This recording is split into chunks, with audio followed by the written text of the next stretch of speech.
The bait was £60. The bait was £60 in weight. Christ. And it took the bait in one gulp. So we were fighting a 600-pound tiger one side of the boat and a 1,000-pound tiger the other side of the boat.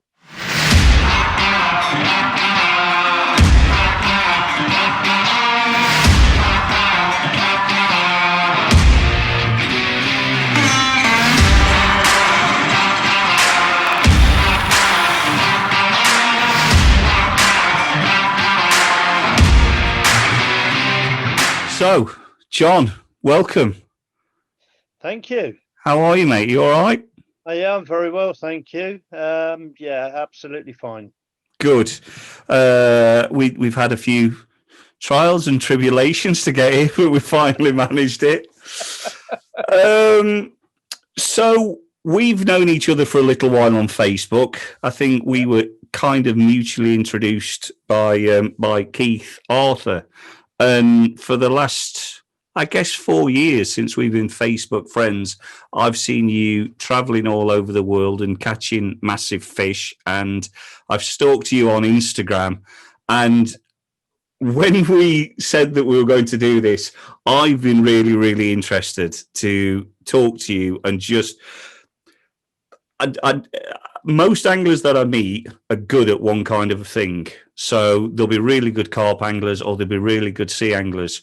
And I would urge anybody who watches this to go and follow you on Instagram, because 1 minute you're catching big trout, then you're catching zander, and then the next minute you'll pop up in Tonga with a GT on the same size as a car, and then it'll be a tiger shark, and then and it's just rare for somebody to be just so focused on multi-species. And yeah, very, very excited about tonight. I'm hoping we can get it done in a reasonable amount of time, because I'm just looking at the photos I've got to talk about, and we could be talking for a couple of hours just on the stuff that I've pulled off of Instagram.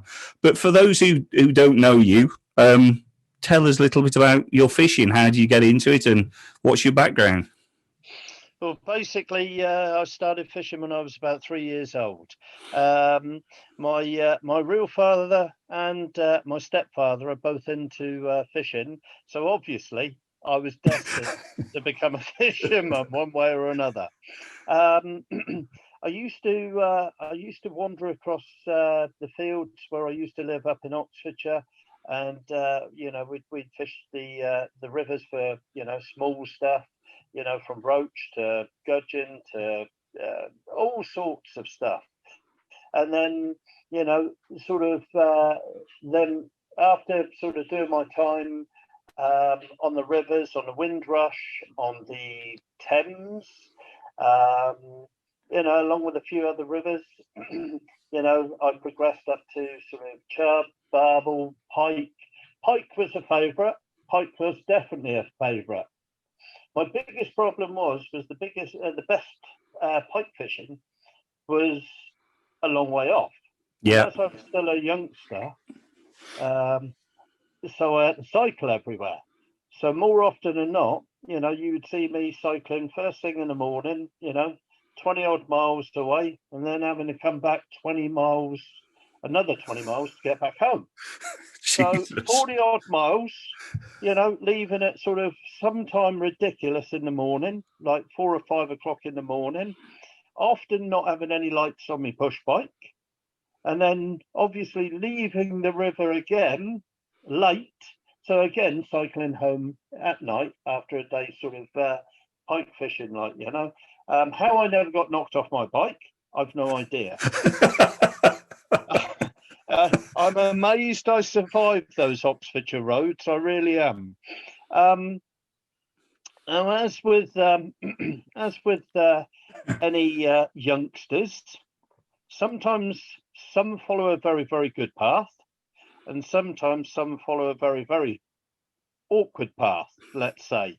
And due to the awkwardness of the path that I was on, so my stepfather decided that we should move to Devon. Okay. Just to get away. Okay. So I came down to Devon. I'd come from a coarse fishing background. Although I was in a local fishing club that did a bit of sea fishing up in Oxfordshire, and I did do a little bit of sea fishing. I came down to Devon at the age of 16, and found myself with no friends, and not really knowing what to do Yeah. apart from fishing. And fishing, I found, was quite a common interest between quite a lot of the younger guys my age group in and around North Devon. And let's say the rest was history, because that gave me the foundation in which to build off of. And obviously, we started sort of small fish fishing, or just general fishing. When we caught a good fish, we were all totally elated. It was probably more luck than judgment. Yeah.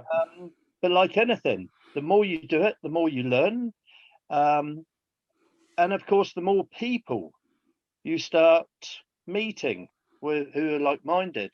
So then you start going, into different disciplines. So with a coarse fishing background, now a sea fishing background, I met a couple of guys who introduced me into trout fishing. And so trout fishing became another one of my disciplines. And then, of course, at a little bit later date, we've now got fishing for salmon and sea trout on a couple of our local game rivers. So all of this started to sort of amalgamate and bring me up to where I am now. Okay. So coming forward to today, I'll get some of the photos up in a second just to show everyone sort of the breadth and depth of what you do. Given any opportunity, if the weather conditions were right, where are you happiest? I have to say I'm probably happiest with all of them. So, Right. I cut my cloth to suit. So if it's not good enough for one discipline, I could effectively say, well, it would always be in the tropics because it's warm. you wear shorts and t-shirts and flip-flops, and the fish are big and pull hard. Yeah. But to be perfectly honestly with you, it doesn't matter to me whether it's £1,000 or whether it's £0.5. I cut my cloth to suit. Yeah. If the weather's bad for one thing, so I'll go and do a different discipline. If the weather is bad on my coast, then potentially I'll go on another coast to sea fish. So I adapt and overcome in most situations. Yeah, it's it's the sign of a true sort of cross-discipline angler. The fact that you can wake up, look at the weather, and think, "What shall I go and fish today?" I think all of us have got something in mind where we'd like to go out, and you've got a plan all week, and the weather changes, and for whatever reason, I think I'm starting to do it as I'm getting older. When I was younger, I was very, very carp focused, and if it wasn't carp, there's not much chance it's going to be something else. That's not to say I've not fished on the rivers, and I've started fly fishing recently, but it's only in the last couple of seasons where I actually look at the conditions and go, well, I can have an hour floater fishing, or I can nip to the river and I can do this and I can do this.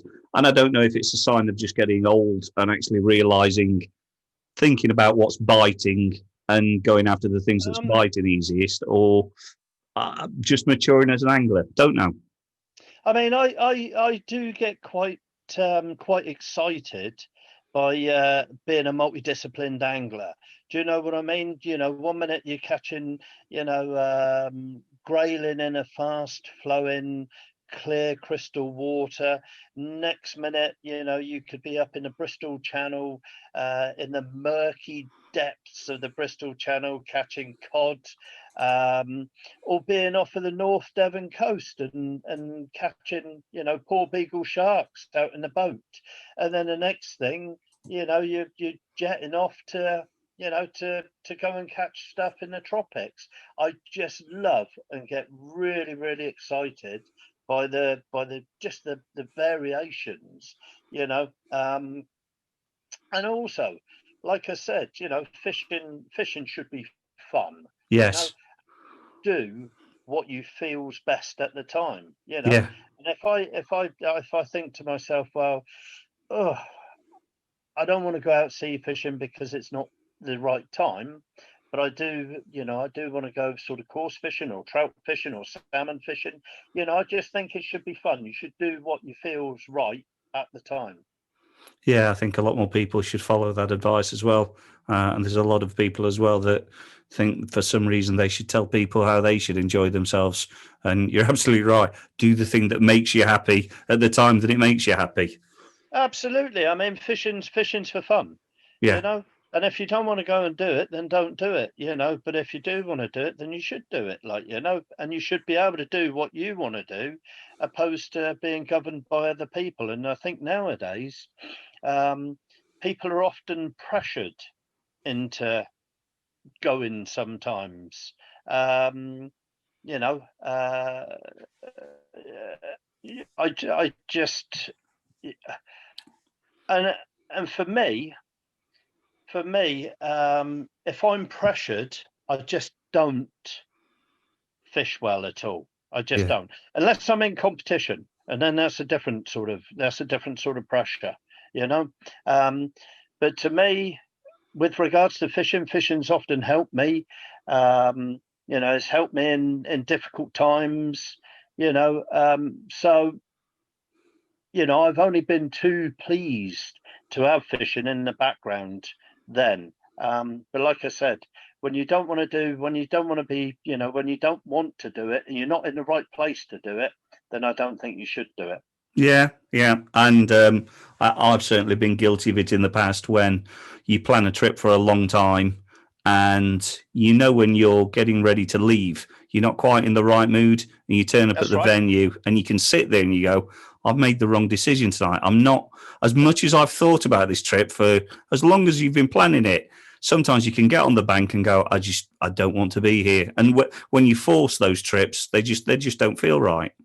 No, they just don't connect right at all. And often, and often and not, they end up in disaster. You often find that that you'll end up losing a fish of a lifetime. You disconnect the rod at the end of the day after having a terrible session and end up stepping on one of the sections. Yeah. It's just. You've just got to be in the right zone, the right place, and like I say, once you're in the right place and you gel with it, then that's when you become successful at catching. Yeah, yeah, indeed. I do want to talk, obviously, a lot about the fish that you've caught, but I do want to talk. I want to get this out of the way first because it is a bit of a negative, and we talked about it on the phone the other day. And it's the state of what's happening in the British seas at the moment. Because whilst I'm a long way from the coast and where I live, I see a lot of sea anglers and just pictures on the phone of trawlers that are almost in casting range away from the shore. And it looks like we're not taking care of the waters. And I've seen some of your photos where you've got big trawlers, like super trawlers, working up and down, and especially through lockup, they just seem to have come closer and closer and be even bigger than ever. I mean, am I right in thinking it's getting worse, or has this been happening for a long time? No, it's actually getting worse. I mean, I fish on a lot of different coasts, and I see it firsthand. I mean, there was one incident where on our local coast, we had a trawler probably no more than about 200 foot off the shore. Jesus. And I thought that was absolutely ridiculous. I put a post up on Facebook, and strangely enough, the skipper of the trawler contacted me, but via private message, Wow. and told me it would be worth keeping my nose out of his business. Jesus. Yeah. We, I reacted by laughing and saying, well, you shouldn't be coming in this close. The harsh reality is they are allowed to come in that close. Really? As long as they're under 30 meters, they're allowed to come in that close. So every time I see something off a Chesil, every time one of my fellow friends, one of my fellow anglers reports to me that there's trawlers working with inside, a certain line. As long as they're under 30 meters, they can work that line. Right. The terrible thing about it is I think that it's all money related, and it's all money orientated, and it's absolutely disgusting that our seas are being plundered beyond belief, absolutely beyond belief. If this carries on the way it's going, then there will, and I don't care how many people laugh or throw jibes at me, there will be no more fish. Yeah. There will be no more fish. I mean, when you've got some of those super trawlers that come across from Holland and whatnot, Yeah. they can process 250,000 tons a day. It's obscene. And somewhere along the line, we've got to protect our stocks. If we don't protect our stocks, like I say, we will not have anything. We will not have anything at all. And what often amuses me in a bad way is that you hear a lot of anglers. You hear a lot of anglers moaning about the lack of fish. Yeah. Now, I know for the amount of time that I've been here in North Devon that fish stocks have declined drastically, and I do mean drastically. But what amuses me with a lot of anglers is they will moan about the state of our fisheries. They will moan about how much they're spending on bait for very little return. Yet they're not prepared to unify and fight for this. Now, one of the best ways I can see to fight this would be to join an organisation such as the Angling Trust. Get behind the Angling Trust, and hopefully, as you have strength in unity, and that is the only way we're going to be able to fight this. I know that Hugh Fernley-Whittingstall, he's tried to make us aware of how fish stocks are declining. I know Nigel Farage, he's tried to make everybody aware of it. Now you have two prominent people there that haven't been able to do anything really, apart from make us aware. So we need to try and unify in order to fight against this. Otherwise, our children may have fish for a while, but I think our grandchildren, I think by the time our grandchildren, sort of get up to sort of like the likes of my age, I don't think there'll be any, or very little fish available for us to catch.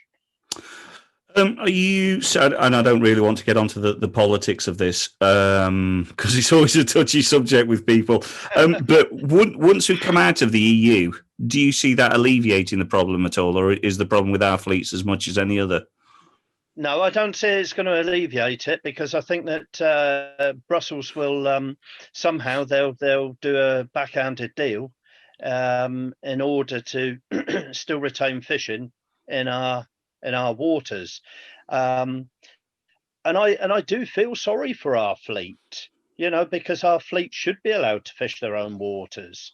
I mean, at the moment we have a massive head of bluefin tuna in our waters, and quite often or not, the rest of Europe seem to be able to come across and plunder our waters of tuna, of which I've seen firsthand.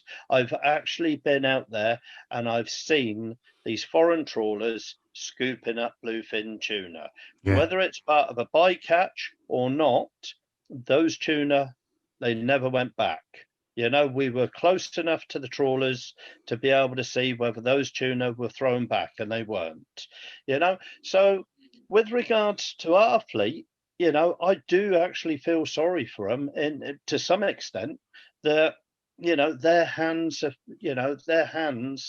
are fairly tied, because they're not alone fishing our waters. They're subject to these massive super trawlers. I think during lockdown, and I could be wrong here, but I think and I believe that there was 4 of these super trawlers working throughout the lockdown period.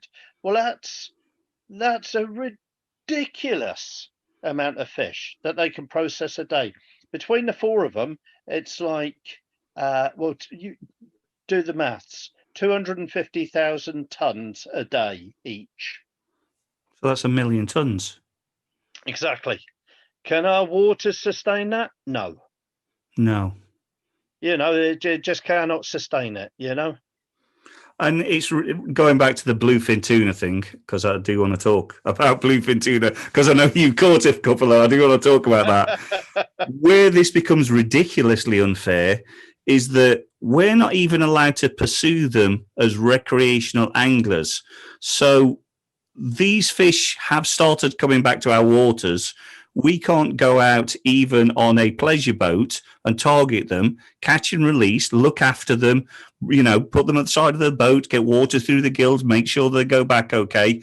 We're not allowed to do that unless it's on a specific boat with, scientific data being harvested from it. Yet other boats can come into our waters, net them, and harvest them. And how's that fair? How is it fair that we can't even go out on a recreational basis and fish for them, but they can harvest them in our waters? It isn't fair, and it's not fair at all. But there are guys within a club I belong to called the SCBI. There are a few guys, Dave West, Steve Murphy, Andy Mansfield, to name but a few, and they're all fighting. They're fighting the government to get a quota for us to fish for bluefin tuna on a catch and release basis. Yeah. And they're doing it with great success. I mean, obviously, there's a lot of red tape in the way. I don't pretend to understand all of it, which is why, I think they're doing an absolutely super job. And as I said, I don't pretend to understand all the red tape and all the ins and outs of it. But, the bluefin tuna have been getting progressively stronger and stronger in numbers around our coastline.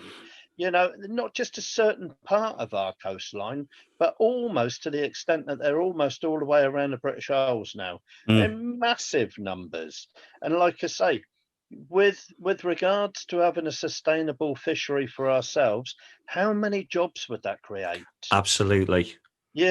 How many captains, how many guest houses, it's just endless. Yeah. So why we have to fight to get a sustainable fishery for something that's in our waters is totally beyond me. And why we're not finding these boats from overseas that are coming into our waters, for doing what they're doing is totally beyond me. But the problem is they have got a quota. These European boats have got quotas. They have got bluefin quotas, so they can come across and they can catch them. And it's like I'm led to believe at the moment that there are a couple of Japanese vessels that have sailed for, I think somebody said to me it was nearly 2 months. They've sailed from Japan to fish the Irish waters. Yeah, I've seen that too. Yeah. It's just ridiculous. And yet we can't, I think the guys are into about, I think it's something like about 2.5 years of fighting to try and get a sustainable catch and release fishery. Well, think of all that money that everybody's lost. All of the captains, all of the deckhands, all of the guest houses, the hotels. Imagine that the extra economy that this would cause to some of these little villages and whatnot, Yeah. So I think now, really, it's about time we had a sustainable fishery. I really do. No more red tape. I think no more politics, because in my mind, well, it it's not doing anybody any favours at all. No. Well, if you look at travelling anglers who leave the UK every single year to go and catch massive fish elsewhere, because our fishing's good, let's face it, we've got a diverse fishery, but there's nothing in our waters that you hook into that can pull you over the side of the boat and then carry on going. And tuna are one of those fish that will go on epically long runs. And the fact that we've now got them visiting our waters, people would stop travelling overseas. Well, nobody can travel at the moment anyway, but people would start to come into our shores to fish for them because they're growing to a ridiculous size and, people want to catch them. So I don't think that can be understated. And a lot of people might look and go, well, fishing, what money is that going to bring into the local economy? But thousands of anglers travel every single year in and out of the country to go on fishing expeditions. And it's not cheap fishing. This isn't, a couple of pounds worth of maggots and a little bit of line. This is high-tech fishing with very, very talented skippers, fishing for some of the most exotic fish on the planet. So the money it would bring in, it's got to be into the millions. And I'm sure the guys who are doing the work, the tuna guys that you talked about on Facebook, have done that kind of cost analysis, and they must have looked at how much money it's going to generate. Yeah, of course. I mean, it's to start off with, to fit the boat out for starters. Yeah. Generates the money with the tackle companies. Yeah. There's you're paying for the experience of the skippers, and as I say, the list just goes on and on and on. I mean, I know as well as you do how much some of these trips cost to go overseas. Oh my God. But, the thing is with our waters at the moment, it's not just the fact that we've got tuna. I mean, we have got several, really good leviathans of the deep. I mean, we've got poor beagle sharks, we've got blue sharks, we've got the occasional mako, we've got six-gilled sharks, we've got huge common skate, we've got the tuna which grow up to, as you say, ridiculous sizes. I've personally seen bluefin tuna coming up to the surface that I would have estimated to have been, at least 1,000 pounds, in weight. I mean, you pay big, big, big money to, jump on a plane, and then there's your accommodation, then there's booking your skipper in advance, and you're doing all of this. You're spending that money for probably, I don't know. Sometimes most anglers are extremely lucky if they get one day afloat overseas. There's a couple of us that might get 2 or 3, and your bank balance drastically goes down then. Yeah. So yeah, we're losing. I think potentially we are losing out on a lot of money just by putting these couple of bits of red tape in the way. Yeah. And it's nonsensical. It just, the stocks are there. Everyone else has access to them. We're not actually asking to harvest them. The last thing on my mind would be if I had my own private boat, what's the point in trying to harvest a £300 or £400 fish? If I go sea fishing and I catch a snapper or something small and it'll feed the family, I'll take it. Anything bigger, I put back. I've got no interest in harvesting it. And I'm sure everybody's the same in England, that you just want to catch these things. I saw, have you ever seen The Fish Locker on YouTube? Yeah. So he caught 2, I'm sure completely by accident. I'm sure he wasn't out fishing for them whatsoever. But just in a little, I think he's got a 17 or 18 foot boat. He was on his own and he caught 2 and fought them magnificently and got photos. And what a complete red letter day for an angler fishing on their own out of their own boat in a relative, 17 or 18-foot boat. That's just... It's a massive achievement, But the problem is, though not intentionally fishing for them, he could potentially have, come under investigation. Yeah. Just for accidentally hooking them. But the thing is, I think a lot of our fishermen have been exceptionally patient. Yeah. Because you have this wonderful fish in our waters that you're not allowed to fish for. Now, people will wait, and they'll wait for a certain amount of time for the law to change. But in the end, if that law doesn't change, soon, then I just feel as though it's going to drive it underground. Yeah. There will be people going out intentionally targeting them. And why not? Because they are in our waters. You could say, well, it's against the law to fish for them, and that's why not. But, blimey, you've just got such a wonderful thing in our waters, and who knows? They might not be there next year. Yeah. All of this fighting, migration patterns, change of currents, might take them back off again, offshore. Who knows? They were here, in the early 1900s, off of Whitby and whatnot. And then after a few years, they disappeared. Yeah.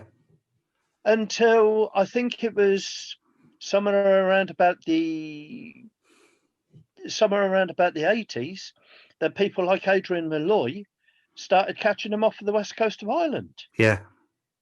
So you can't tell how long those fish are going to be here, and at the moment we've got other people from other countries plundering our stocks while we're expected to sit on our hands. Yeah. And as I said, who knows? By the time all this red tape's been cut through and the rules and regulations amended, those fish might just disappear. The same as the cod did off of the North Devon coast. We used to have a prolific fishery for cod, and one day they just disappeared. Just one winter, just gone. Yeah. Well, hopefully they see sense and they give us the ability to fish for them if they do disappear, because that would be a crying shame to have them visiting us and not take advantage of it. And some of the footage that you see from around the south coast and Wales and Ireland, it's not one or two fish. It's hundreds of fish busting and smashing other fish up. And it's just, how can we not take advantage of that? If I lived on the coast and I had on a boat, to me, by the time I worked with Andrew Alsop and fishery scientists last year on the tagging project, and oh my God, if you'd have saw the echo sounder, and it was lit up underneath the boat with, most of the shoal of the ones that we actually landed for the scientists to tag, every one was around about 500 pounds. That's monsters. And there weren't just one or two. The sounder was full up with just, big tuna everywhere. That's just ridiculous. Whereabouts was that? It'd be such a shame not to take advantage of it. It really would. That was Ireland, wasn't it? No, that was Wales. Right. Okay. That was Wales last year. We were working. Andrew Alsop invited me out to work alongside two English scientists and one from over in the States. Okay. And what was the class tackle you were using for that? We were using 80-pound class tackle. Yeah. And we were asked by the scientists to try and get the bluefins in as quick as possible to minimise stress. Yeah. And unbeknown to me, I didn't know that we were in a bit of a race, but apparently we were in a bit of a race between me and Andrew. And my fastest was, I think it was about 22 minutes to That's bring a good. 500-pounder in. That's good. And Andrew's was 12 minutes. Wow. Jesus. So I've got to try and get him back at some stage. Jesus. God, you must have been putting it to them. We strapped in or stood up? No, stood up. We were stood up, but I mean, contrary to belief, with a lot of these big fish, it's all to do with the technique opposed to brute strength and ignorance. Mm. And funnily enough, I ended up actually cracking my elbow. I actually smashed a shard of bone in my elbow fighting one of those fish. Jesus. for anybody who says that fishing is a relaxing sport. Yeah, certainly not. I had this little shard of bone floating around inside my elbow for quite some time. Jesus. I was supposed to go out there myself. I was supposed to go and fish on Kiwi Girl out of one of the bays at the back end of Ireland. And we were all booked up to go, and the airline was starting to make some noises about, well, if you go, we might not be able to get you back. It was during the stage where they were just starting to lift lockdown, and the tuna had come in. I was watching on Facebook. He'd got space. We booked the boat, and then I just thought, I don't want to go out there and get stuck, because that would be the worst of all worlds. So I missed my opportunity there, and I watched for the next few days as he just landed fish after fish. But it's such a shame, because, you know, my first experience with bluefin tuna was out from Ireland, and there'd been talk between myself and a gentleman called Paddy Keogh. Paddy said to me, he said, well, you know, I'd like you to come over and I'd like you to fish with us for some bluefin tuna, like, you know. And it was, you know, I'm led to believe that, you know, you could actually fish for bluefin tuna off of the Irish coast.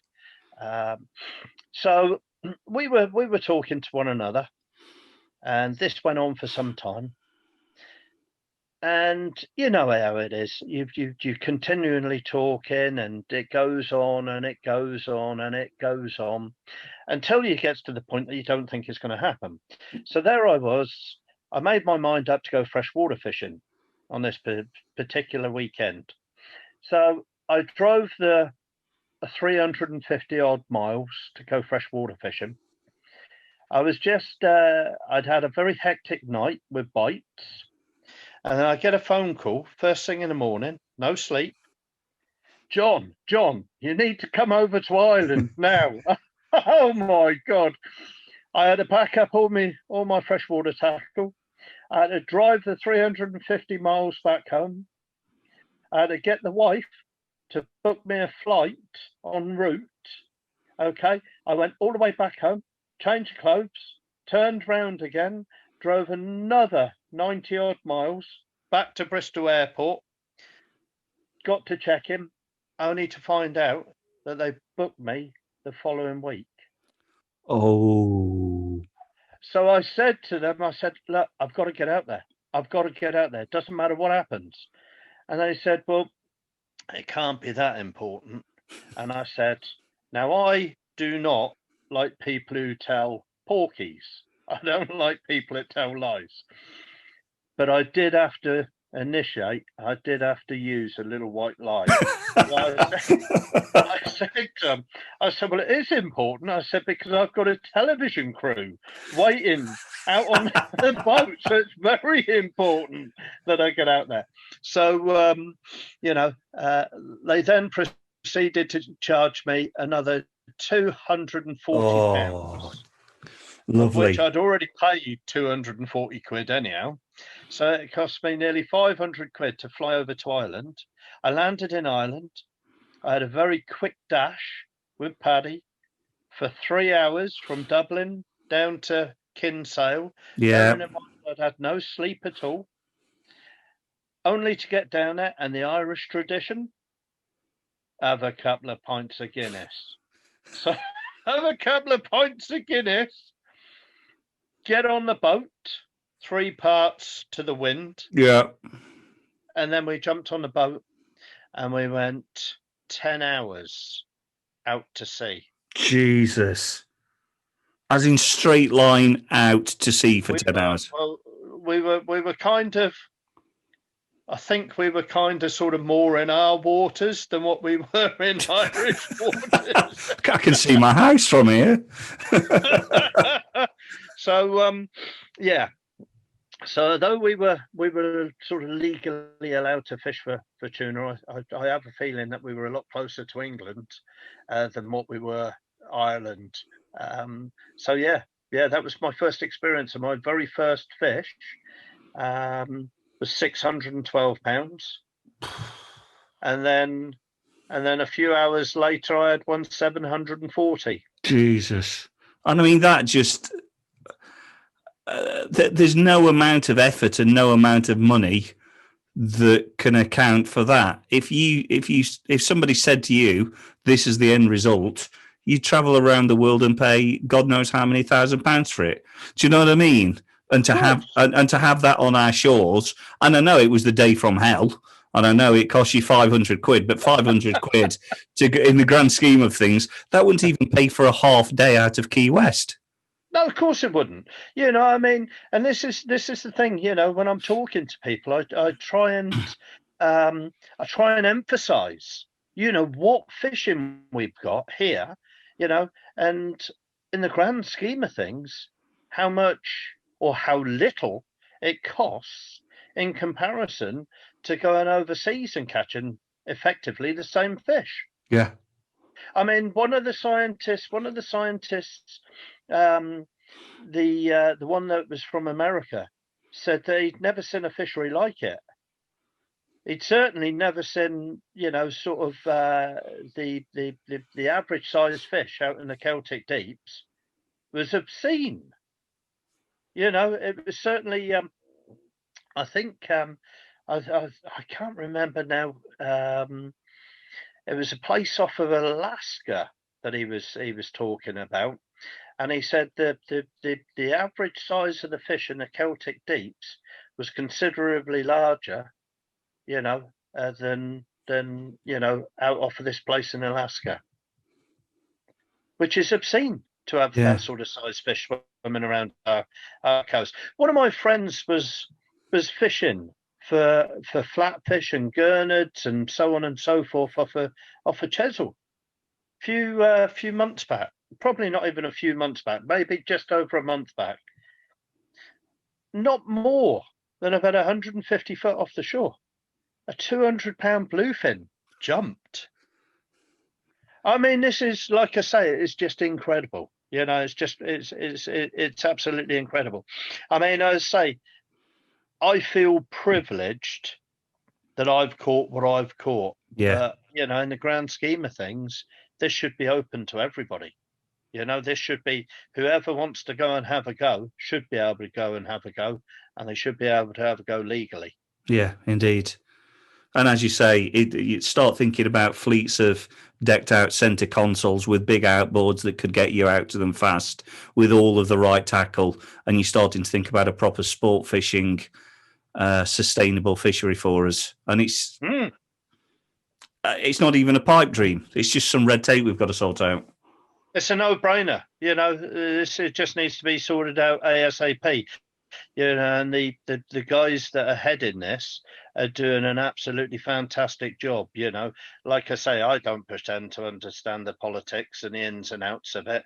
You know, they're very clever guys, and you know, they're doing an absolute sterling job. Do you know what I mean?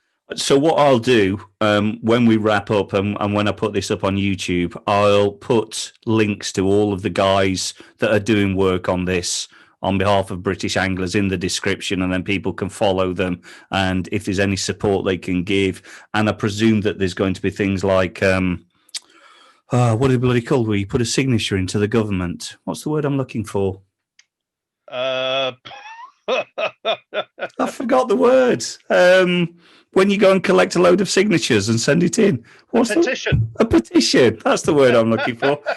The more people sign up to these things, the more chance we've got of getting them heard. So I'll put links in the description down below, and people can go and follow them and find out the good work they're doing. I think, so many times I hear of people saying to me, they might see a petition on Facebook, and they say, the petitions are a waste of time.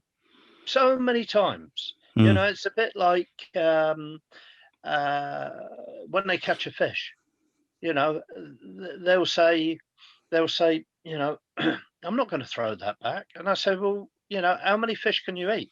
Throw them back. If I throw them back, the trawler will only get them. So, but what I'm trying to say is with regards to a petition, if people don't account for themselves, if they don't sign the petition, then nobody's aware of numbers.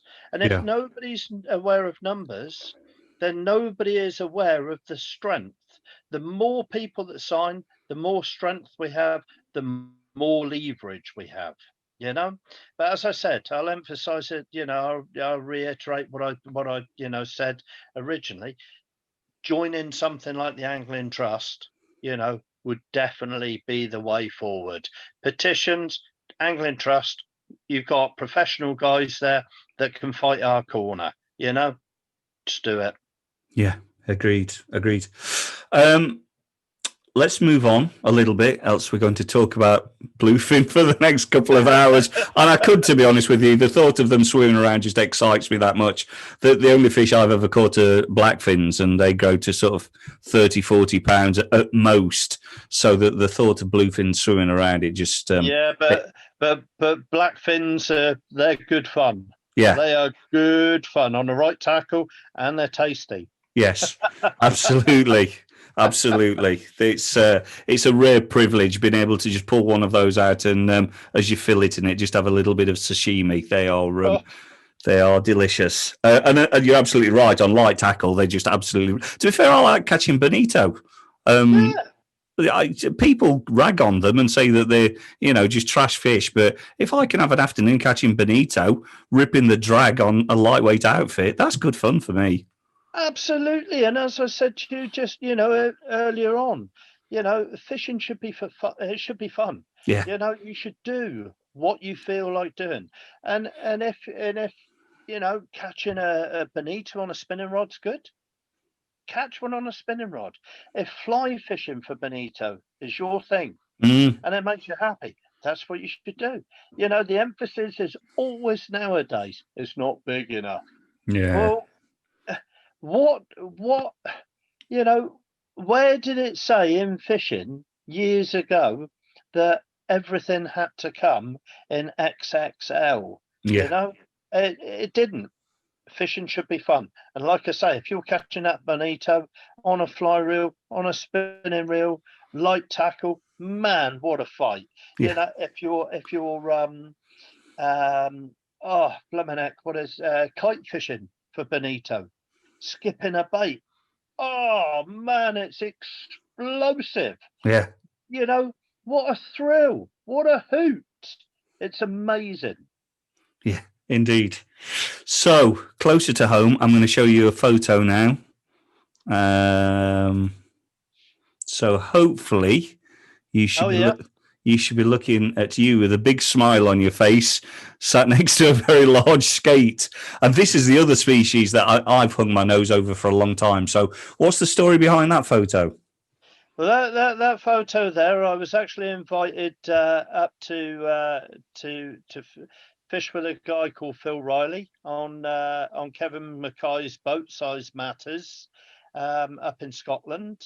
And that particular fish there, strangely enough, although we were fishing for common skate, I'd actually decided to put a light tackle down for blackmouth dogfish.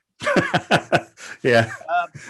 Now, the law of averages says if you're using 3 big baits with 3 big rods Yeah. and 1 little rod with a little bait, that the big fish is going to come in on the little rod. And everybody on the boat said to me, well, you know what's going to happen, John, and I said, well, yeah, I do know what's going to happen. And Dave Lewis, angling journalist, Yeah. said to me, it's going to happen. It's just a matter of time. And I was standing there having a laugh, having a giggle, and all of a sudden I just felt this plonk. Now, I'll tell you, I was on 20-pound line, 20-pound class outfit, and we were in 550 foot of water. Lovely. And to say it was the battle royale is an understatement. Now, they were all taking bets on me. As mates would do. And they were all saying that I wouldn't land it. And through a little bit of experience and a little bit of luck. Yeah. Not to mention that they were trying to put me off by using the live video feed and taking the mick. Yeah. I eventually, after about half an hour, got this thing up, and it weighed 201 pounds. Jesus Christ. And at the time, had there still been a European record, I would have absolutely obliterated the European record. The European line class record, which was, I think, from memory, I would have beaten it by about 102 pounds. So why is that? Why is there no record for it? Because it's now classified as protected. Oh, okay, right. So there's no records for protected species. Yeah, got you. Yeah, but it was quite an exciting on 20-pound class. I bet. Bloody hell! How long did it take? About half an hour. Oh, that's not bad. That was the first fight, right? Because the deckhand passed the leader. Yeah. Around one of the rods to the skipper, who didn't quite grab hold of the line. And the line sort of pinged out of his hand, in which the skate saw its opportunity to dive all the way back to the No. boat. So I had to fight it all over again. Lovely. I bet you didn't swear at all. No, not at all. Not at all. But the one thing that was funny was because we'd had a very long drive. I mean, to be exact, from my house up to there, it was about 600 miles. Yeah. By the time we got up there, we were sort of like, we had a few drinks. Then we had a few more drinks. Then we had a few more. And before I knew it, I think I went to bed about an hour before I had to get up. Oh. So a very hungover walk down to the boat, and then, of course, having to fight that. Lovely. So for anybody wanting to travel up, because it is a trek, but I say it's a trek, but again, if you're going on a fishing holiday, you think about the amount of effort to take you and your tackle from one place to another, and then the amount of money at the other end. You're driving to Scotland, and it's a long drive, but it's half a day, 3/4 of a day to do it, so it's not that out of the way. But realistically, for the travelling angler, what's the chances of getting attached to one of those? There's every chance. And I mean, if you went up to Scotland, I would say that over say a 3-day trip with several of you, then I would say you've got a good chance of probably landing a couple of fish a day. Wow. I mean, the most that I've landed personally in one day was 11. That was me myself. Now, the first ever trip I ever done was up with Ronnie Campbell, and we picked 3 days with Ronnie. And as I say, we had a couple on one day, and then he'd accidentally double booked us. And because he double booked us, we ended up going out with a guy called Donald McLean on MV Cheviot. And I'll never forget it, because, oh my God, as soon as we dropped down, there were fish showing everywhere. We were pulling up skate left, right, and centre. We had little rods down, fishing for blackmouth dogfish, spur dogs, and thornback rays, and we were even catching skates on the little rods. And when I say little rods, back then it was like, sort of 50-pound class, like, I mean, there was just so many fish coming in. It was just ridiculous. And I think on that particular day, I think we landed 17 common skate in one Jesus. day. I bet you were I had wrecked to by look the end of the at day. Yeah. My arms were dropping off. I was young, I was fit, but my arms were dropping off. Yeah. It was ridiculous. I still, at my age now, I cannot believe that I actually went through that pain and enjoyment of catching so many in one day. It was, and the thing is that I sort of, I've still got pictures of those skate from all those years ago. I mean, we're talking probably 30 years ago now. Right. 20, 25, 30 years ago, something like that. When there was virtually hardly anybody, doing it. And I think at the time, Ronnie Campbell was about the only skipper up there Right. at that time, Are they still there in numbers today? Yeah, I would say so. I would say there's probably more of them than ever before. I mean, at some stage, my next project is to catch one off the shore. Now, I have been up there twice to catch one off the shore, and haven't managed to do it. Plenty of friends of mine have caught them off the shore, up to 225 pounds. Jesus Christ. I'm thinking to myself, I'm getting on a little bit now. Do I really want to fight with something that big from the shore? And the answer is yes. no. I really want to do it. Yeah, I know what you're saying. How can you not do it? As long as you're in good health, you've got to keep going. You've got to keep ticking the boxes. Yeah, of course. I mean, it's one of those, and isn't it? It's a no, but yes. Yeah. So, yeah, I mean, there appears to be lots and lots and lots of fish up there. There really does. I mean, they are protected. They are tagged. Yeah. And I'm sure there'll probably be somebody that says, no, there's not many fish up there.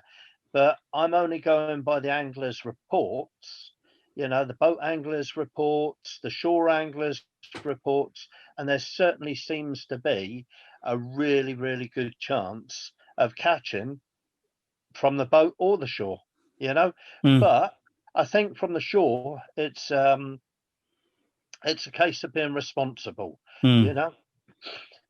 You catching those fish from the shore, and you have got to effectively bring them up, in most cases, up the cliff face, the underwater cliff face. Yeah. So I mean, one of the areas that we fished, I think from the time of casting in to actually the bait landing on the seabed was 3 minutes. Okay. So it's about, I think if you're going to target him from the shore, and like I said, I've never caught one from the shore, but I think it's just about being responsible and using the correct tackle. And if you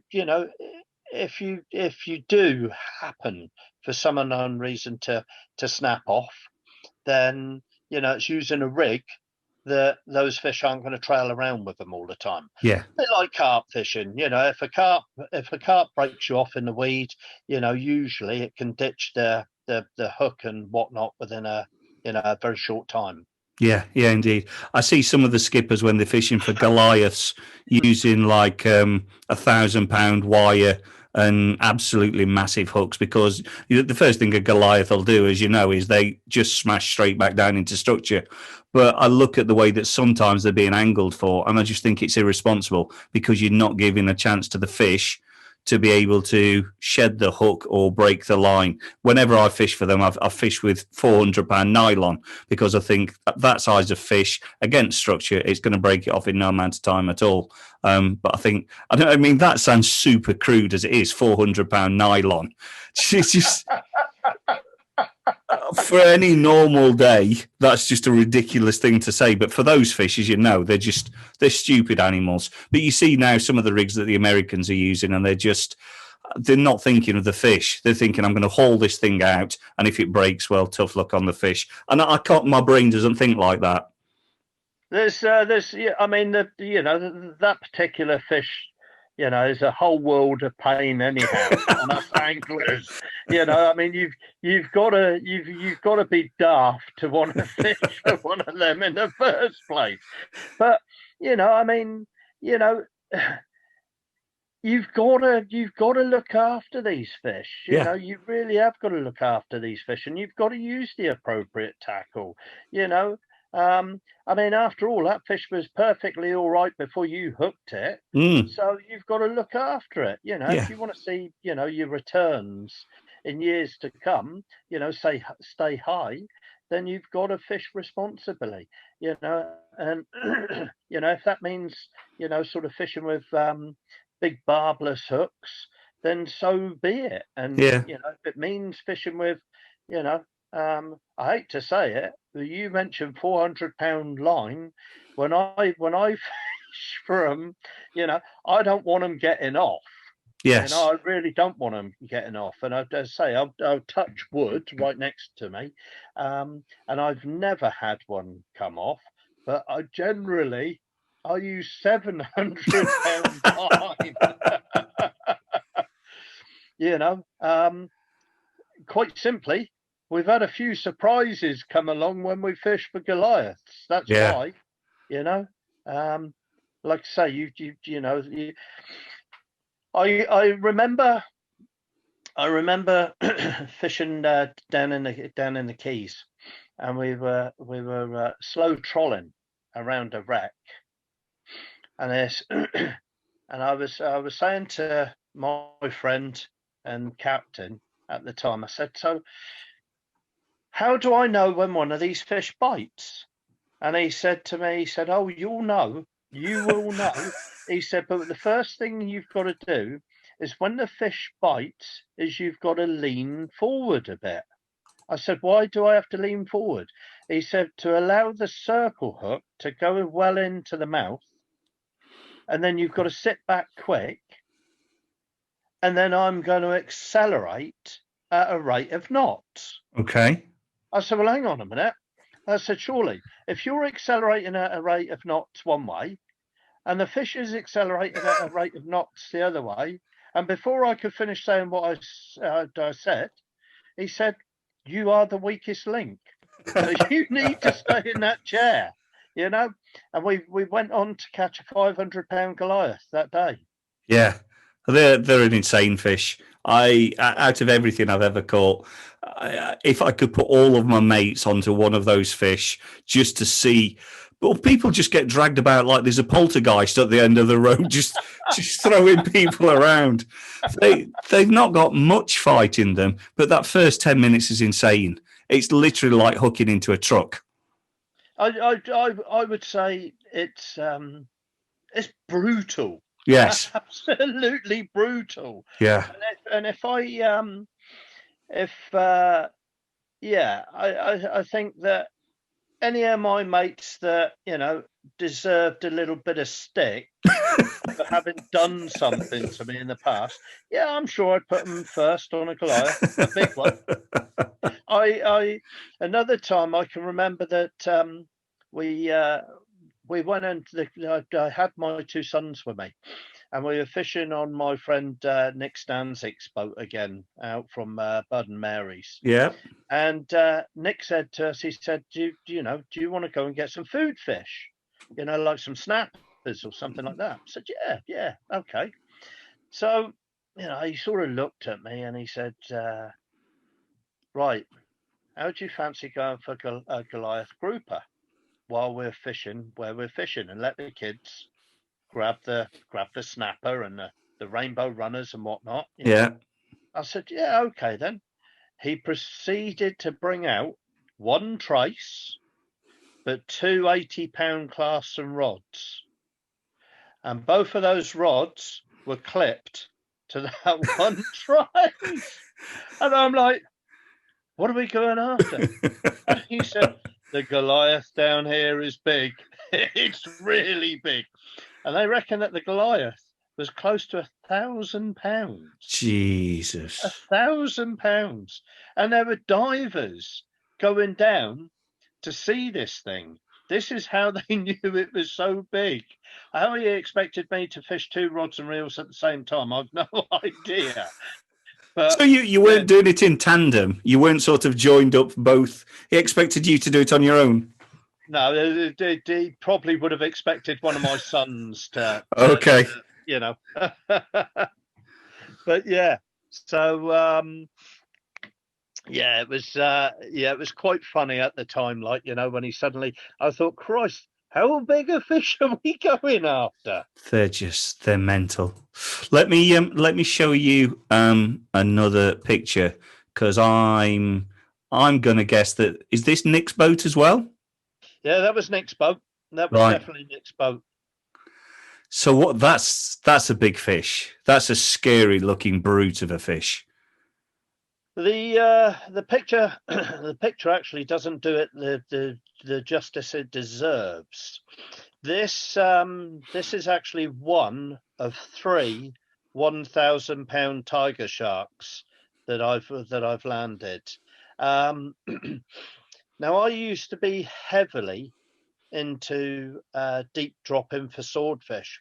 Yeah.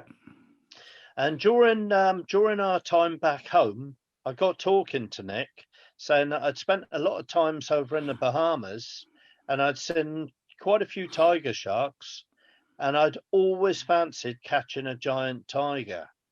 And he said to me, well, if you're going to go after a giant tiger, he said, you really need to come over in April time. Okay. To come over in April time, he said, because that's when the amberjacks group together and they come to spawn. Yeah. So we made a date for the following April, and we came over and we got tackled up, and between me and Nick, we sort of kind of cobbled up what we needed, to sort of fish and how to fish and so on and so forth. And I'll never forget it, because all the way through that day, not one bite did we have. And he said to me, John, I'm guessing that this just isn't our lucky day. Right at the last minute, Matt, Nick's deckhand, said, oh, well, we might as well wind up, And he said, Nick, are we close to the underwater sea mountain?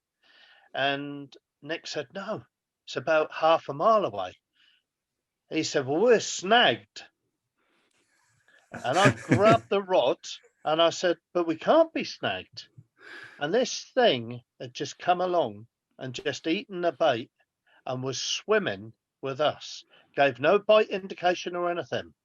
My God, when I set the hook, it certainly gave every indication it was on the end. And that, I think from memory, that first fish was the first one I had was about 600 pounds. Beautiful fish. Yeah. The markings on it was astonishing. Yeah. And that's why I like tiger sharks so much. Not only are they alpha predators, they're absolutely beautiful in their markings. you know. And then, as I say, I think a few days later, I went back out again, and I had a couple of 500-pounders, and then I was kind of hooked. You know, I needed that big one. I Yeah. needed that giant, and like I said, fortunately for me, I've now caught 3 over £1,000. One of the trips that we did, which was my first ever £1,000-pounder, I was on Nick's boat with a friend of mine who now unfortunately is deceased. Because he was my guest, I said to him that he could have first bite. He hooked up with a 600-pound fish. Just as I was winding in my other line, I had a £1,000-pound fish grab the bait. The bait was £60. The bait was £60 in weight. Christ. It took the bait in one gulp.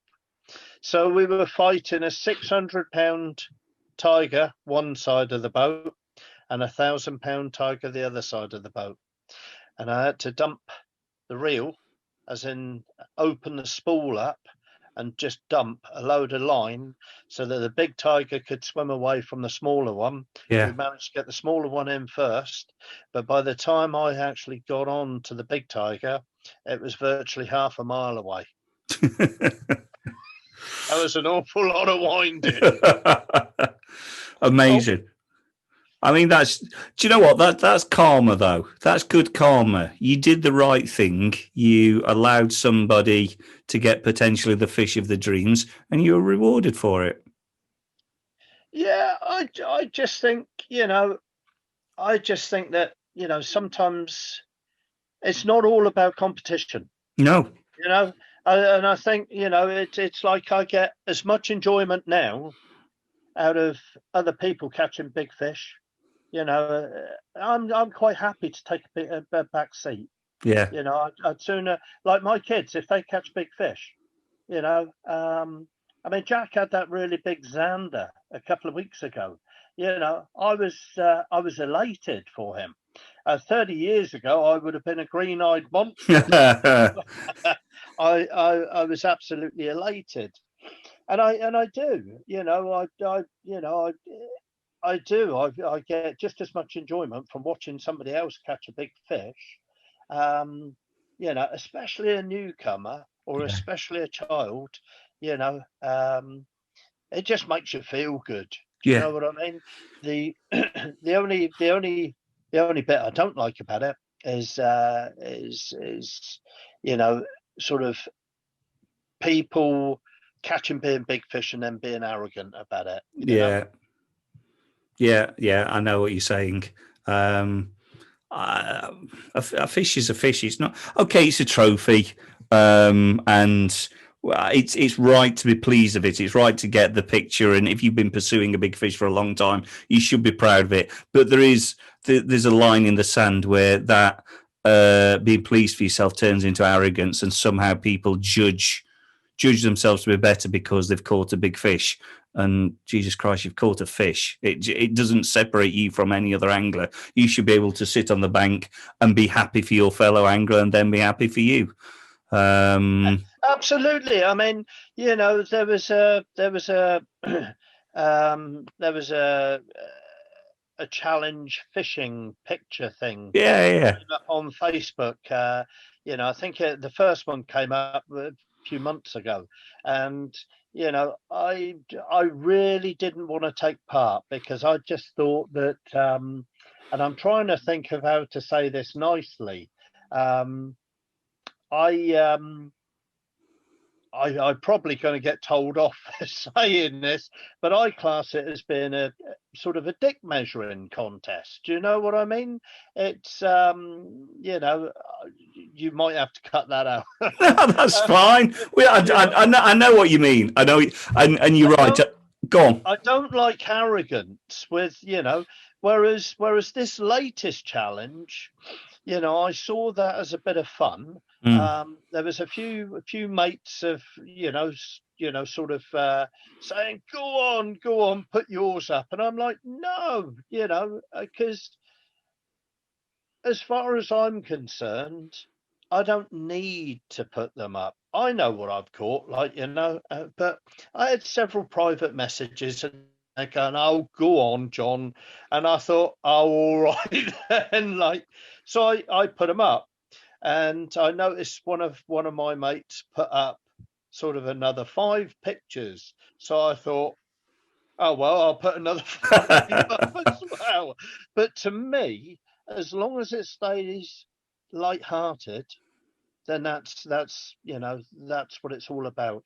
It should be light-hearted and it should be fun. There's no arrogance.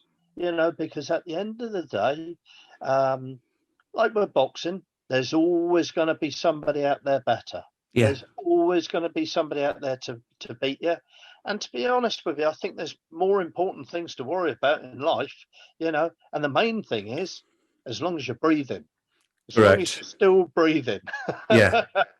So we did a challenge a few years ago, me and my dad, that we were going to go out and target £100 freshwater species.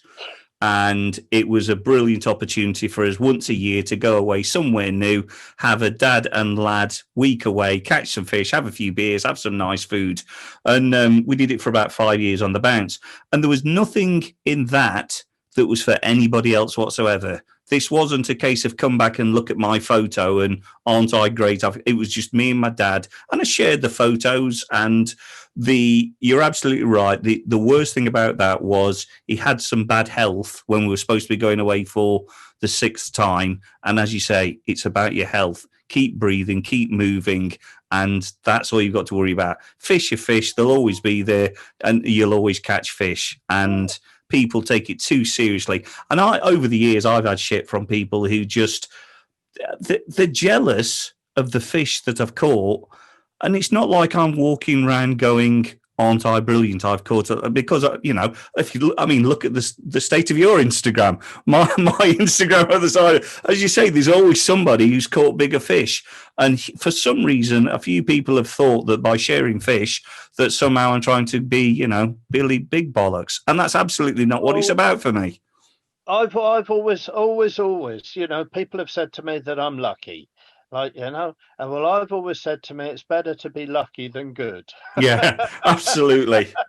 Absolutely. And I say I can't have been that lucky. When I last fished with my eldest son, because we worked out that my bait was about 7 foot away from his, yet he caught the big zander. So I can't have been that lucky, could I?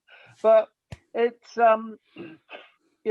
for any of us, there's a lot of time, there's a lot of effort that goes into these trips. Yeah, and people miss that. Not, we do it, we do it for ourselves, or we do it, to be shared with our families. You'll probably notice that, sort of on my Facebook, I don't actually put, or very little to do with my family. Because as far as I'm concerned, it's nobody else's business. My family's my family. If there's a couple of fishing snaps that we got, then I may well put 1 or 2 little fishing snaps up of me and the boys. But it's, as I said, it's a personal thing for me. It's my hobby, it's my sport, it's my release. And like I said, it's all about the fun, Yeah. And if you're not healthy, you're not going to do it. No. I mean, there's always some sort of discipline. I mean, I can remember, my poor old mate Andy Little, who it was one of the main Fox guys. Yeah. And Andy was saying to me that he always used to do a massive amount of traveling overseas to go, after these big fish. And then because of health issues, he was no longer able to do it, And I thought, what a crying shame. But he adapted and overcome, and he's still catching loads of fish on the rivers. He's catching loads of barbel, loads of chub. So he's had to adapt and overcome. Yeah. Yeah, indeed.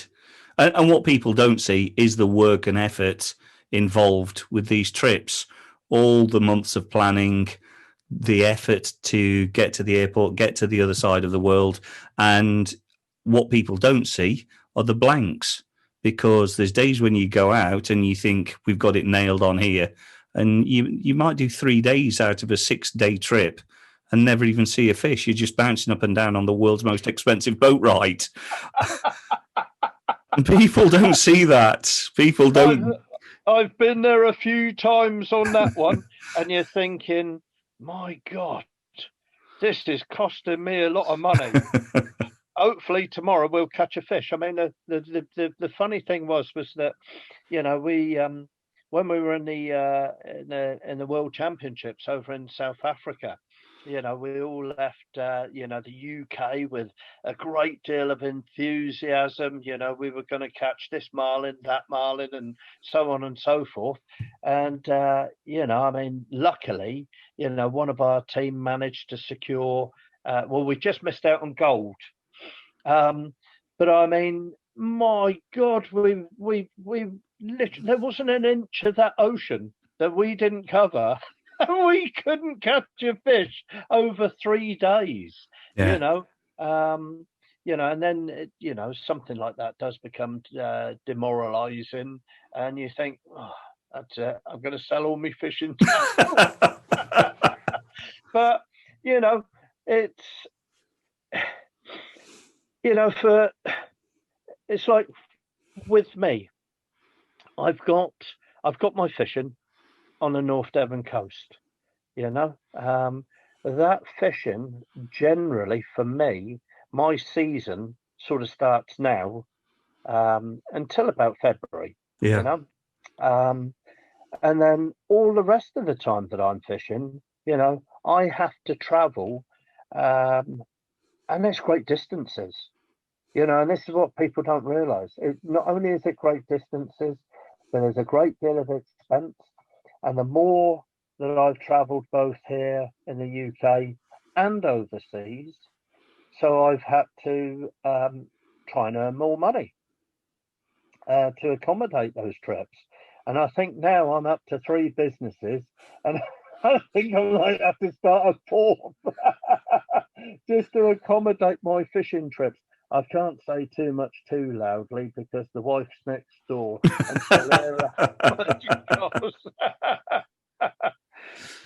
So you're sponsored by Shimano, aren't you? So yes. Is that a recent thing, or has that been for a few years?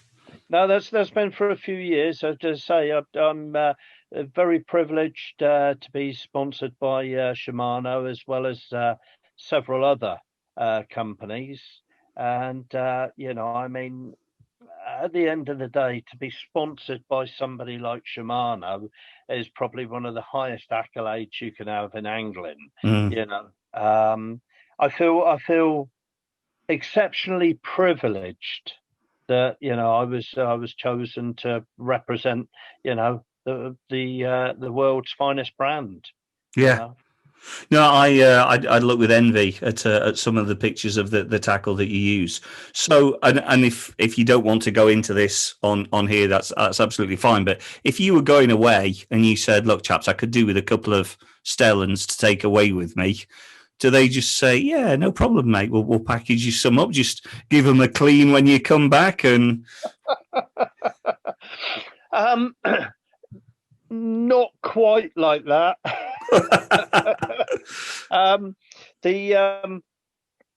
The thing within angling and being sponsored nowadays has changed over the years, and you know, obviously, you know, tackle companies are finding it you know, harder and harder and harder.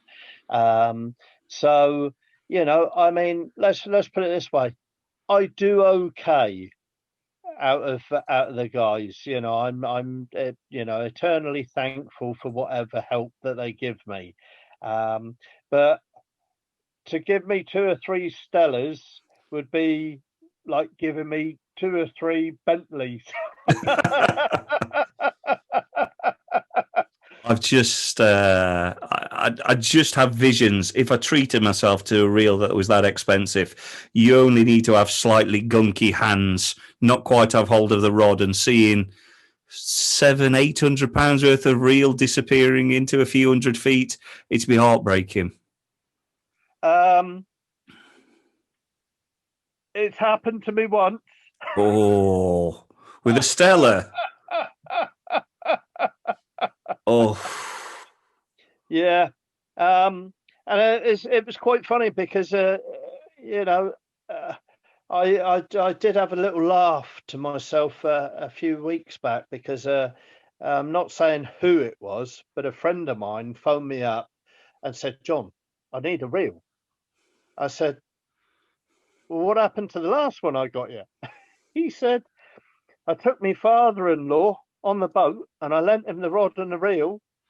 And he said, my father-in-law turned around to me and said, "What happened to the rod and reel?" And my mate said, "Well, I don't know." And his father-in-law said, "Well, I just lent it on the side, on the bottom." And they were tope fishing. right. Needless to say, he left it on the bottom. The bait was on there. He Yeah. had a quick cup of coffee, turned around, turned back round, the rod had gone. An expensive day. Yeah, absolutely. Let me share another photo, because I think this one tells a thousand stories. You've got a very proud look on your face there. So, how did that come about? Well, that was actually in South Africa. Yeah. That I was talking about a moment ago, and we went out there as a team. There was the A and the B team, and we worked in conjunction with each other, as teams do. Yeah. And we worked to a plan, and ultimately, as a team, we won silver. And it was a shame. It was a shame because we literally just missed out on gold. A lot of people said, "But you've won silver and you've fished against the best in the world, the best of the best, Yeah. and you've won silver." But if you'd have realised how close we were to gold, then you would understand why we were a little bit just marginally upset. But Yeah. like I said, fantastic, absolutely fantastic, amazing. And the South Africans, what hosts they were. It was fantastic. It was an amazing experience. It was great to share it with the rest of the team. Although I think it's as far as sort of dodgy animals, or should I say dodgy snakes, it was probably one of the most dangerous of areas to go to. Right. Whereabouts were you in South Africa? Yeah. A lot of black mambas, a lot of green mambas, a lot of cobras. It was, in fact, I seem to remember that one of our door on our accommodation used to stick, and I seem to remember that one of the lads had a bit of trouble trying to get the door open, to go into our accommodation after our meal one night. And he was pushing and shoving this door, and he gave it one almighty great push and stood back at the same sort of time. And as he really pushed it, because it was stuck, so the snake dropped out of the roof above him. Unfortunately, he managed to sweep it very quickly in one movement, really quick reaction, and sort of, nudge it down, through this gap between the planks. We've got no idea what snake it was. Jesus. Except for the fact that it was probably dangerous. Yeah, it wasn't a grass snake. No. So what's it like when you pull the England shirt on for the first time? Um,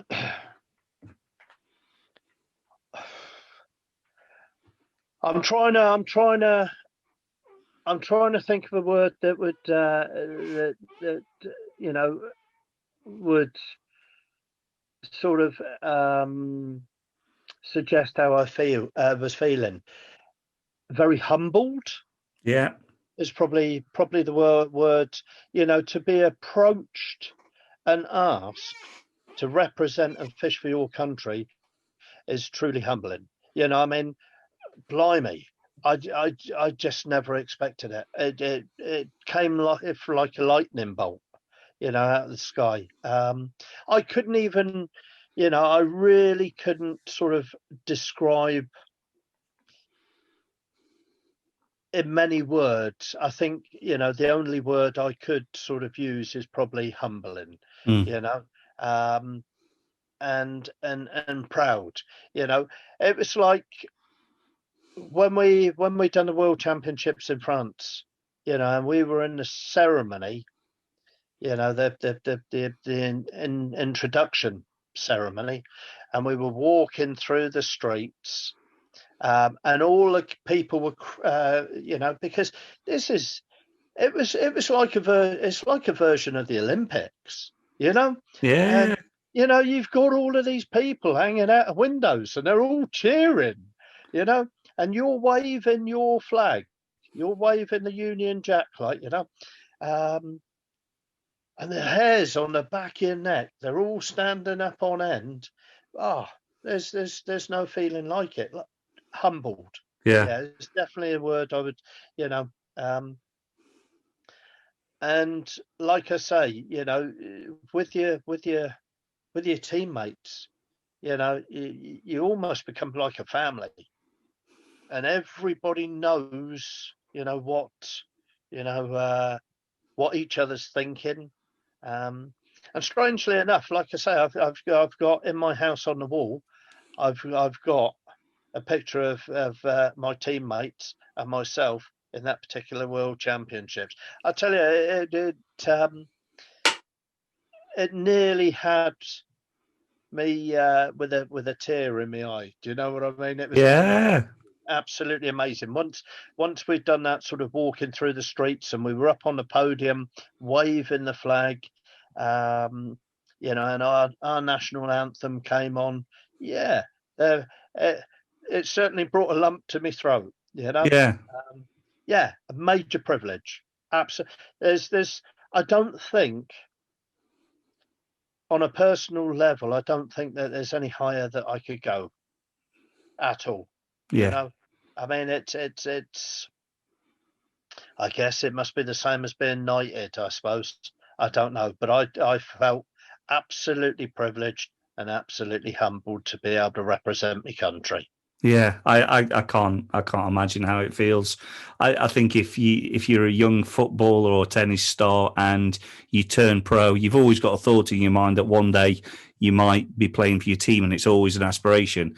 But in angling, nobody sits at the side of a pond when you're 10 years old fishing for gudgeon, thinking one day I'm going to represent my country. So to be, a normal bloke and then sort of representing your country. I can't imagine how it must feel. It's an incredible achievement. Yeah, it's as you rightly said. You don't, all of those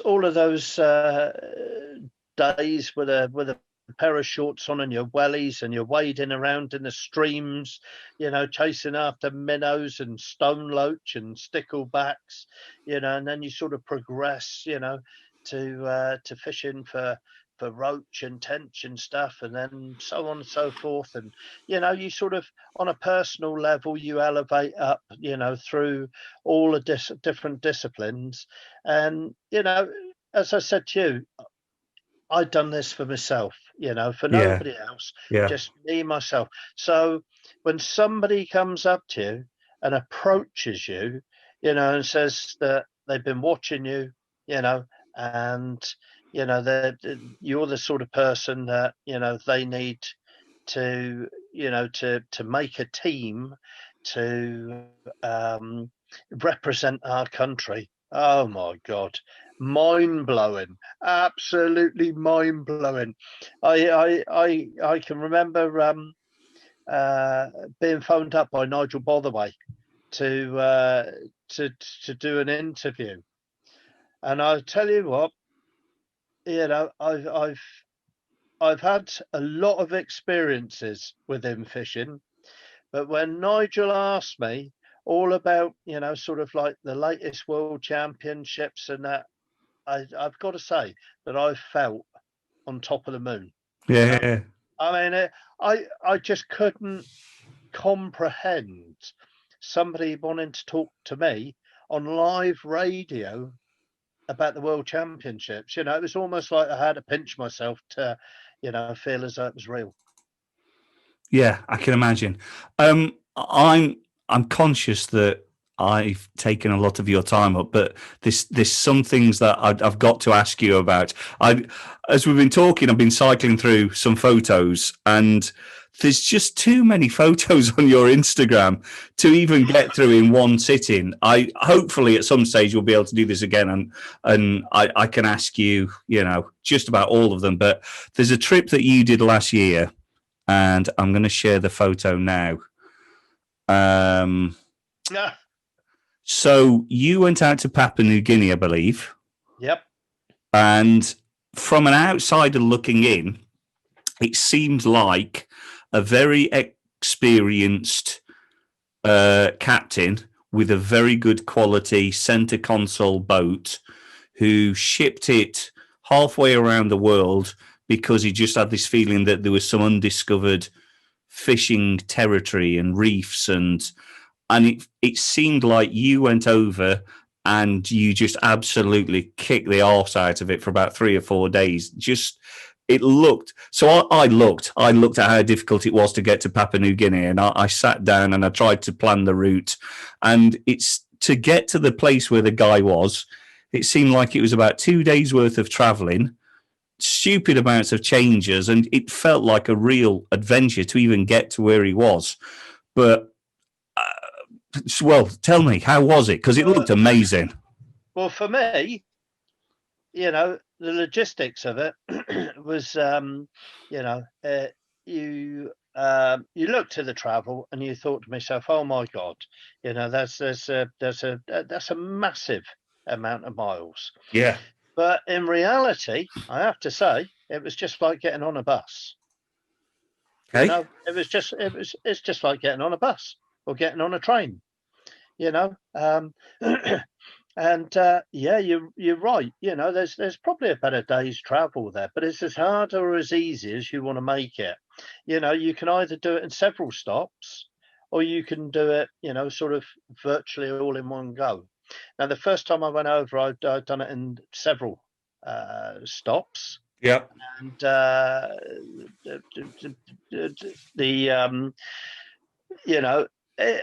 it's not difficult. It really isn't difficult. I mean, I took my wife over there last year, and we took off from the UK. 6 hours later, we were in Dubai. We had a short stay in Dubai. 6.5 hours after that, we were in Singapore, and we stayed in Singapore for a couple of days in a really nice hotel just to rejuvenate and everything else. And once you're in Singapore, it's 6.5 hours over to Papua New Guinea. So, it's pretty easy. But one thing I'll say is that, right, the center console, Yeah. which is top of the range, has got literally all the high tech electronics on it. Yeah. It was put together by a group of 3 businessmen. Okay. Now the group of 3 businessmen, they shipped the center console out. They shipped it into Australia. From Australia, it then went on a cargo vessel virtually all the way around Australia, before it then went off to Papua New Guinea, and then it was impounded And bearing in mind, there's lots of import and export duties on this boat. So it wasn't as easy. The logistics of it was not easy at all. Once it was in Port Moresby, they had a problem. There's no roads into Milne Bay, where the boat is currently. So from memory, I believe there was about a 300-mile sea trip from from Port Moresby into Milne Bay.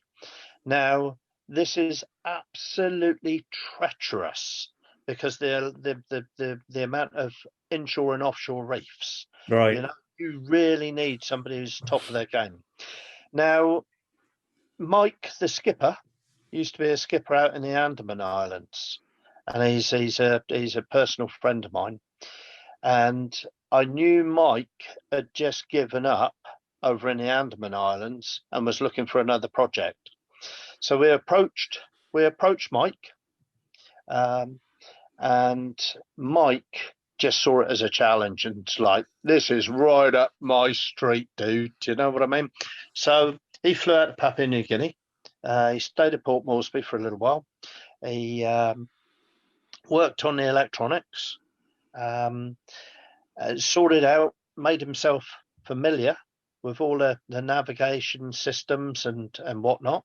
The problem with Papua New Guinea is there's no up-to-date like navionics and stuff. Yeah, you know yeah, what I mean? yeah. So, you know, I mean, even when we've been out there, you know, he's going, hang on a minute, that reef's not supposed to be there. Like, you know, well, he had 300 miles of this, and I have to say, he done it exceptionally well. He done it in a day and a half, just before the weather changed. Right. You know? Anyhow, so that's sort of the story of that. It's now currently in Milne Bay. That's where, you know, the company works out of. With regards to the fishing, well, the fishing, I have to say, we were beaten up. The fishing out there is obscene. Our first trip over there, we potentially broke 3 world records. Now, I had 2 of those world records, but I didn't claim them because they were literally just a couple of ounces over the existing world records. Yeah. Mike, however, had a rusty jobfish that was something like about 2.4 kilos over the existing world record, and he claimed his, and that's the current all-time all tackle world record right at this moment in time. The fishing is untapped. It's amazing. It is, to anybody who's, you know, has got a bit of get up and go, wants a bit of adventure. Oh my God, it is incredible. There's everything from shallow water reefs to massive upwellings to underwater sea mountains. It's phenomenal. Now, I've done it not once, but I've done it twice. And we're planning on, when the restrictions are lifted, we're planning on going out there again. I mean, man, the local housekeeper and the staff on one of the private islands that we stay on, they were catching king mackerel from the shore, giant GTs from the shore, even sailfish. Jesus. On hand lines from the shore. You know, the place is obscene, absolutely obscene. It's pioneering, you know. I mean, there's just nobody else that fishes out there.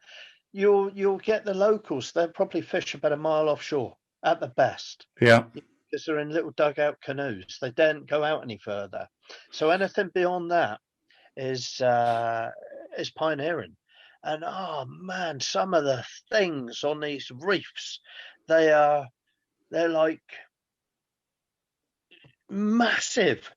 They're unstoppable. They're just massive things, you know. And you know, I was lucky on one particular day that because I wouldn't have been able to have done this or else. But we had a really rough day, so we couldn't go out in the boat. Right. And the contact that the guys have got over there, he said, well, why don't you go up one of the rivers? So I had the chance to go up one of the jungle rivers, chasing the Papua New Guinea black bass. Wow. This is like an iconic species. This is stuff that I've read about. This is like the pit bull of the river. And I mean, like I say, it's raw, it's primitive. These people still, they're not like cavemen or anything like that, but they're still very primitive in their ways, and even to sort of asking permission to, sort of entering certain bits of the river, it's an amazing place, which I hope to do, quite a few more trips before I eventually sort of lay down my travelling rods. The size of the GTs are immense, absolutely immense. Everything. There's so many fish, and the size of the fish is unprecedented. And some of the reefs, you can just look down, and they're purples and they're yellows and their colours are so vivid, and it's just untapped. It is a beautiful area, amazing. I wouldn't travel halfway around, well, not even halfway, all the way around the world, if it wasn't worthwhile. It's an astonishing place, absolutely astonishing. Do you know what? There's 820 different languages. Okay. It's mind blowing. And it's just one hell of an adventure. It's gone up on my to-do list. When you came back and I saw the photos from the last trip, I was like, I've got to get over there. But it seemed, same as you say, just so far away, just so distant, and you've got family and work and all these competing things going off. But that's just put it sock bang in the middle of my priority list. I mean, you make things easy for yourself. If there's one thing I've learnt about going to the likes of America, the Americans like to make things easy for themselves. Yeah. So, for some unknown reason, we seem to like to make things difficult for ourselves. Why make it difficult? Travel to Dubai, 6.5 hours. Travel to Singapore, another 6.5 hours. Stay at a really nice hotel, or whatever your budget allows. Just break it up a little bit. Have it as a holiday, not just a fishing trip. Relax, kick back. Just make things easy. It's as easy as you want to make it. Yeah, you're absolutely right. I've known Spain more difficult to get into. Yeah, especially at the minute. It'll be nice when everything's lifted. Let me ask you one last question. What's left for you? What's the one place on your bucket list where you've got to go and do? You've got to get out of your system. That's a difficult one, really. That's a difficult one because I mean, years ago I would have said to you, the three main places I wanted to go to were Africa, Australia, and America, and I've done those. I spent 15 years going up and down through the Caribbean, not only as a fisherman, but partially as a bit of a surf bum as well. So wherever the surfboard went, the fishing rods went. I'm just trying to think. I suppose realistically, I would probably like to do the Amazon. Yeah. Before everything's completely wiped out from the Amazon, I'd like to do the Amazon.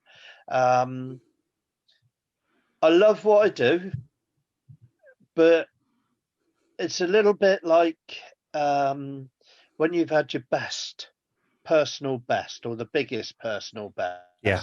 It gets harder and harder and harder to break that personal best.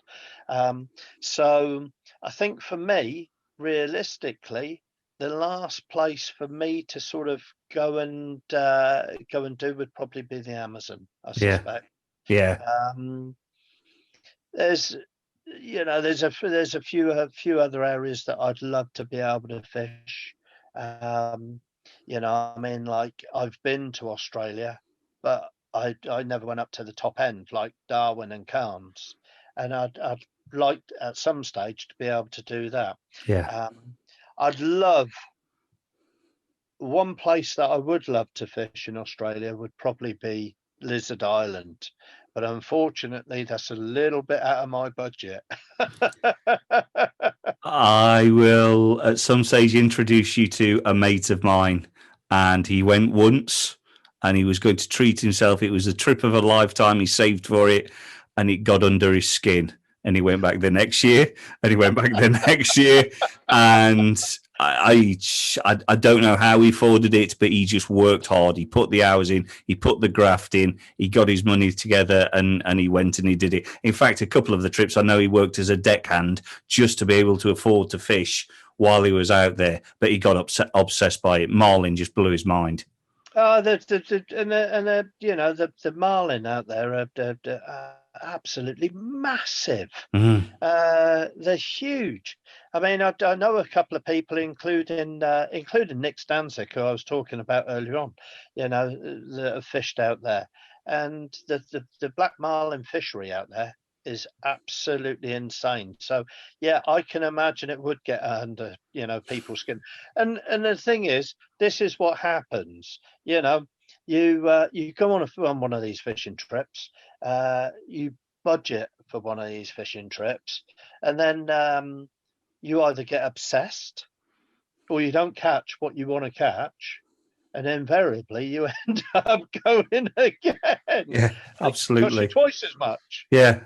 But I mean, I have been quite lucky. I've been quite lucky that I've managed to catch a few of the species that I wanted to catch. Some accidentally, some on purpose. I still think that the one night that we were fishing, and this lawyer and his wife came down the dock and started talking to us, and they suddenly produced this bottle of rum and Coke, Bacardi and Coke, and they started talking to us, and I was fishing off of this dock, and to say we'd had quite a few Bacardis and Cokes was an understatement.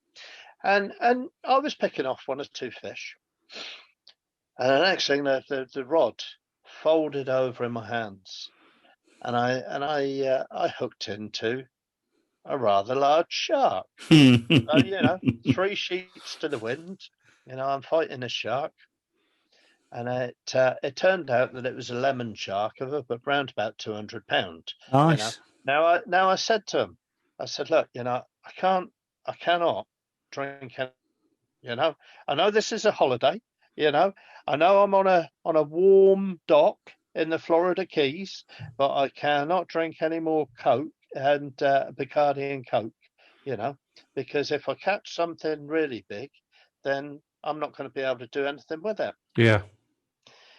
Well, I'd barely said no to another Bacardi and Coke when the rod folded in my hands again. And this fight was a little bit different. And this fight was really, really peculiar.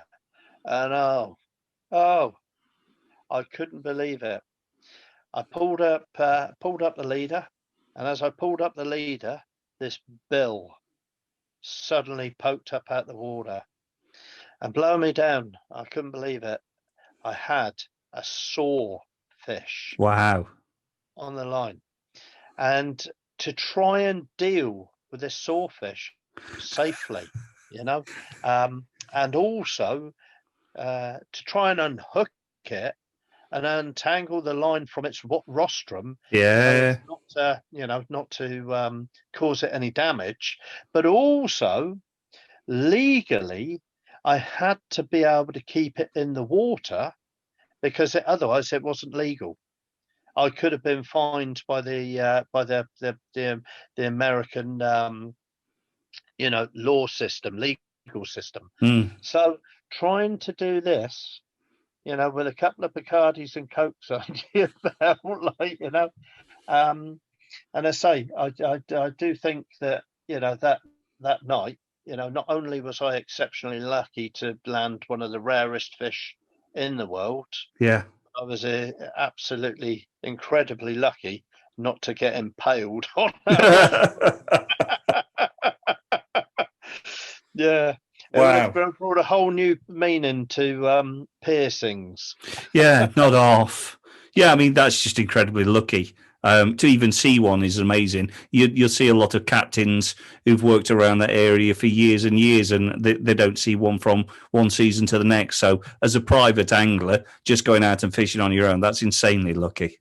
Oh, absolutely. I mean, we've had a few on the boat. Me and the kids have had a few on the boat when we've been fishing for tarpon, but to actually land one off of the shore, I mean, if people knew how rare they were, it is absolutely incredibly lucky. I know there's a a couple of television angling celebrities that have been off and they've caught sawfish by design in sort of the appropriate area. I think there's a river in Australia that has a migration of sawfish going up through, and I think one of the leading angling TV celebrities actually went over there to work with scientists, and he was actually able to catch one from the shore over there. But to catch one, just purely off the cuff, I would say, I was very, very lucky because I was fishing in open ocean, from the shore opposed to a river. Yeah, that is amazing. Mate, I could just sit and do this all night. I'm conscious we've been talking for well over 2 hours now, and that's gone by in 5 minutes. And there's, as I say, there's so much of your fishing that I'd like to ask you about, but there's lifetimes worth of fishing there, and they're all absolutely enormous. So genuinely, thank you for your time. You're more than welcome. It's been a pleasure. I've really enjoyed listening to every single story. And at some point, when you have got some time, it'd be brilliant to have you back on because we've scratched the surface. Same as I say, I'm looking at your Instagram photos on my other screen now, and there's marlin, there's swordfish, there's big sander, there's blue sharks, there's doggy tunas, just a ridiculous amount of fish. So seriously, anybody who's listening or anybody's watching, go and follow Jon on Instagram. You'll make yourself sick for a bit, but it's inspirational stuff. It really is that one man can go out and do so well.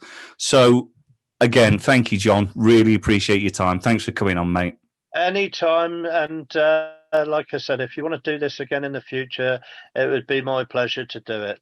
I've thoroughly enjoyed it this evening, and it's great to be able to speak to a like-minded person.